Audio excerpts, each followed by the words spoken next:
Chapter 16.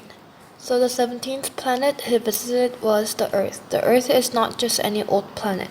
Its inhabitants number 111 kings, 7,000 geographers, 900,000 businessmen, 7.5 million drunks, 311 million conceited men.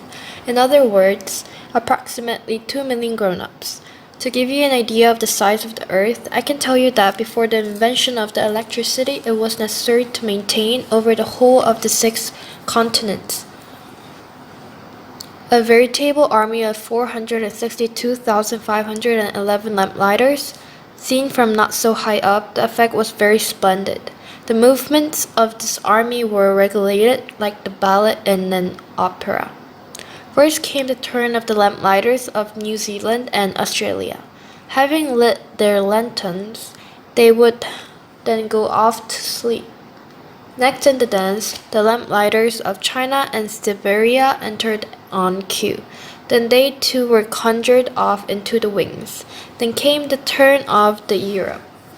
Then those of South America, then those of North America, and never did they mistake their order to appearance on stage. It was an imposing spectacle.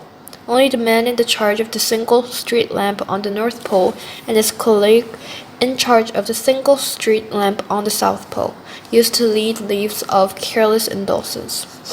These two went to work only twice a year. Chapter 17.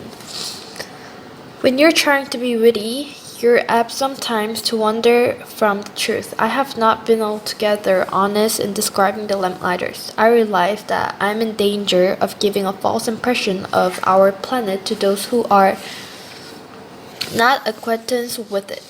Mankind takes up very little space on Earth. If the 2 billion inhabitants who populated the Earth were to stand up and squeeze fairly close together, as if a public meeting, they could easily be accommodated on a public square 20 miles long and 20 miles wide.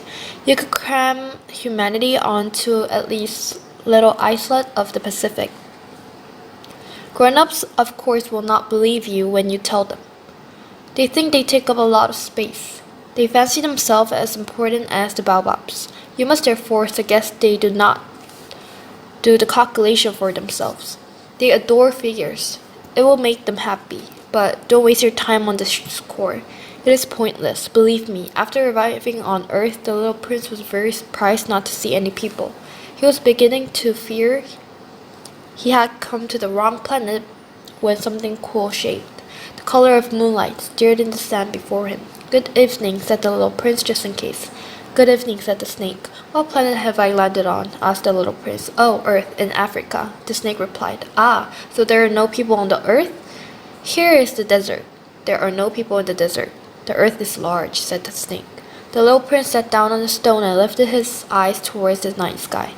I wonder, he said, did the star glow so that someday everyone can find a way back to their own? Look at my planet, it is directly above us. But how far is it?